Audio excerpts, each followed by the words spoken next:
All right. So similar triangles.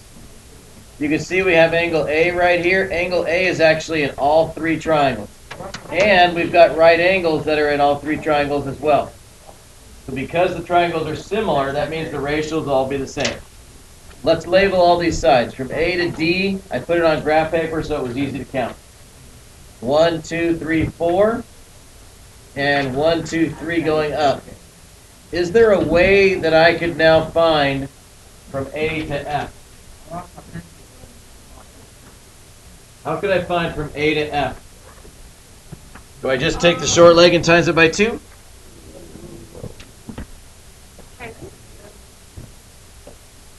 Can I just take the short leg and times it by 2? Why is it so long? Answer is no. Because it's not a 30, 60, 90.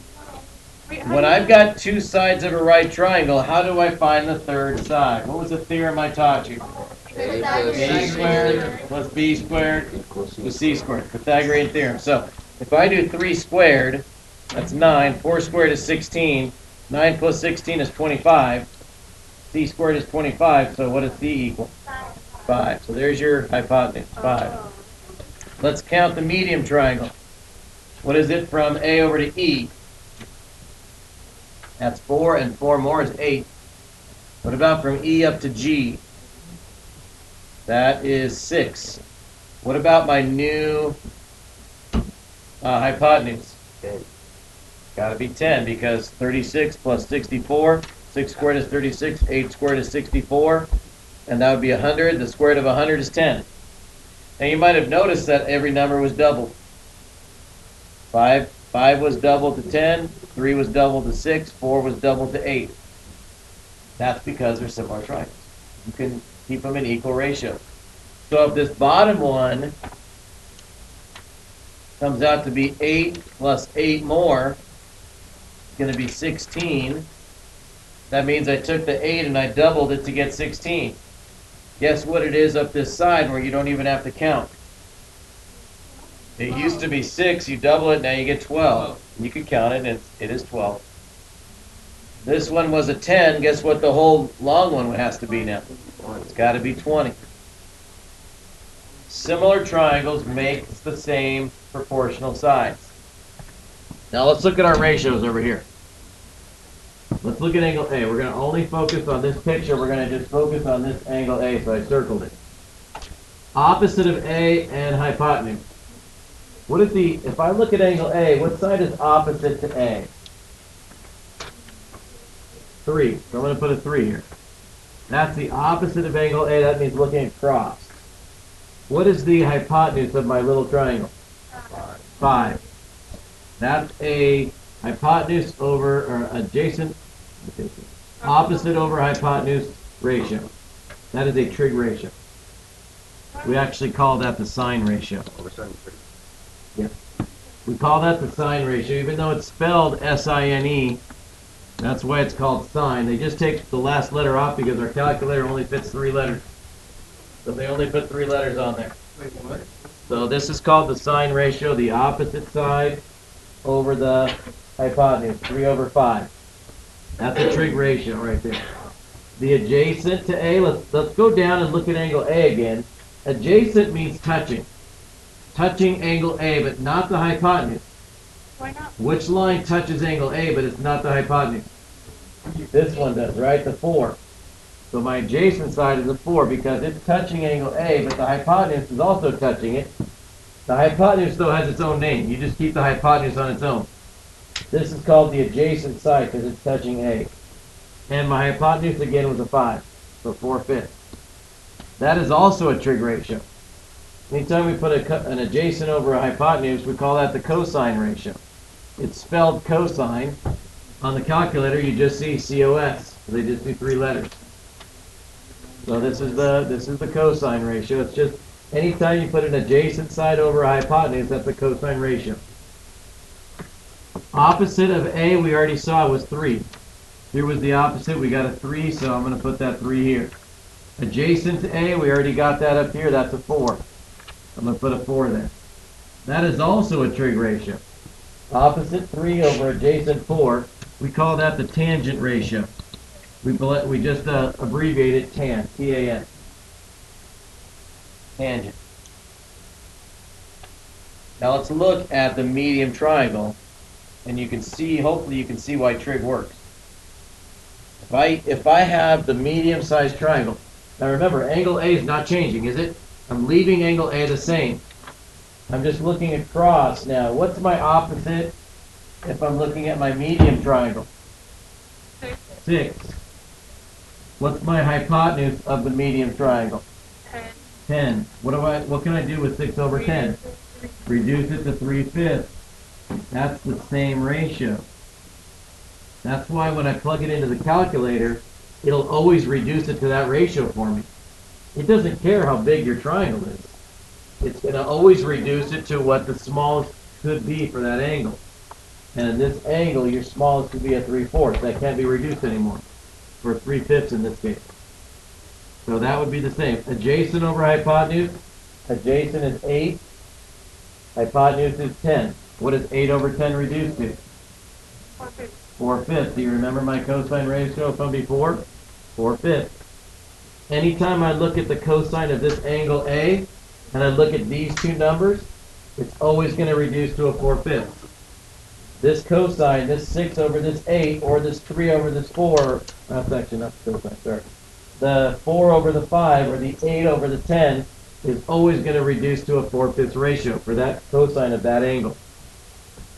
The tangent one we talked about, opposite and adjacent. Opposite is 6, adjacent is 8. So that's a 6 over 8, which would also reduce to a 3/4.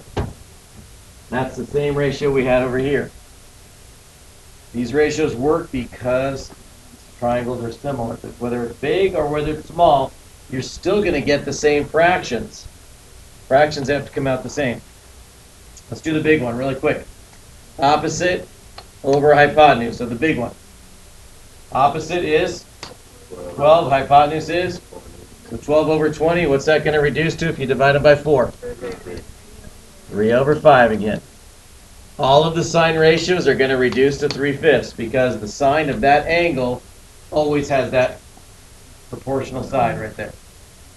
And then my adjacent, that's going to be my 16 over my 20.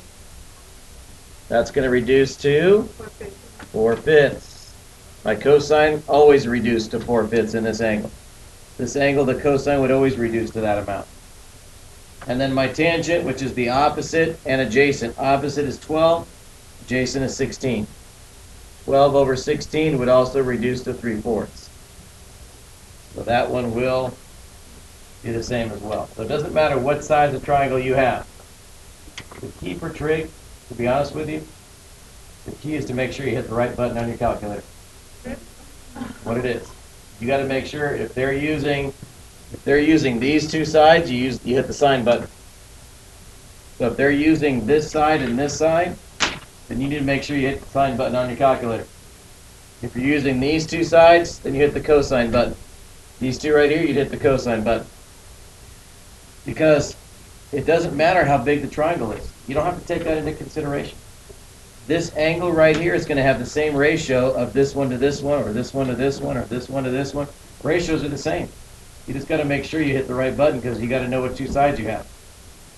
The exact measure of angle A, if I made a protractor and I measured that angle, it's going to be really close to 37 degrees. It's actually like 36.87 or something. Really close to 37 degrees. So every 37 degree angle. Remember my tangent right here? Is 3/4. Okay, because, and I told you this angle is about, what, 36.87 or something? If I took a 36.87 angle and I hit the tangent button, what do you think is going to come out on the calculator? What would 3/4 be as a decimal? Okay, so if I hit the tangent button, I should get about 0.75, right? Let's see. Pretty close to 0.75, isn't it? 0.75000. Yeah, it's pretty close. Now, it's not exact, but it's pretty close because the calculator knows that every time you've got that 36 point whatever angle, and you hit the tangent of that 36 point whatever angle, it's always going to be that ratio right there. It's always going to be the 3/4 ratio. So like you can plug in an angle and just hit the, give Sine, you all cosine, it'll give you what the fraction reduces to, always. Okay, it'll always give you the decimal for that fraction. All right, let's move to the last one. This was 3/4 right here. The exact ratio for ours was opposite over adjacent was 3/4. And then we saw it on the calculator. So let's move to the next one. This is the way to remember. If you want to know what button to push on your calculator, then you need to meet the Indian chief, the famous Indian chief. You need to meet him. If you don't know him, then you're not going to know your trick, which button to push. It's Chief SOHCAHTOA. If you remember his name, if you Google it, you'll get videos about SOHCAHTOA. You'll get stories. You'll get songs about how to remember SOHCAHTOA. You'll get all that stuff. You could see all those things, but it does work. So is SOH. That means the sine ratio is always the opposite over the hypotenuse. The cosine right here, CAH, is always the adjacent over the hypotenuse. The tangent, TOA, is always the opposite side over the adjacent side. If you just say SOHCAHTOA to yourself, you'll remember it. When you get to a test, you'll know which button to push on your calculator. That's all it's helping you do. It's helping you know which button to push. If I have the opposite and the adjacent, then I know I need to push the tangent button. If I've got the adjacent and the hypotenuse, then I know I got to push the cosine button. And if I've got opposite and hypotenuse over here, I know I got to push the sine button. So it's helping us. Now, a couple things about this picture right here. First off, capital letters are always your angles. Angles are always capital.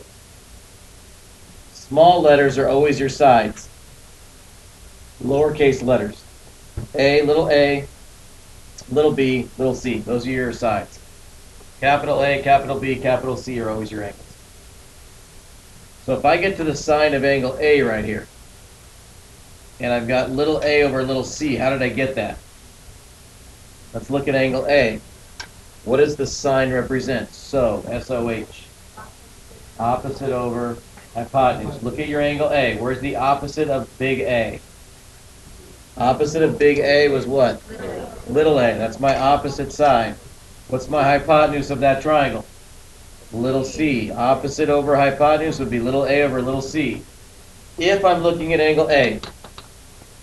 If I'm looking at angle A, what's the adjacent? So, CAH, what's the adjacent over the hypotenuse? Adjacent to angle A. What's touching angle A? Little b. And what's the hypotenuse?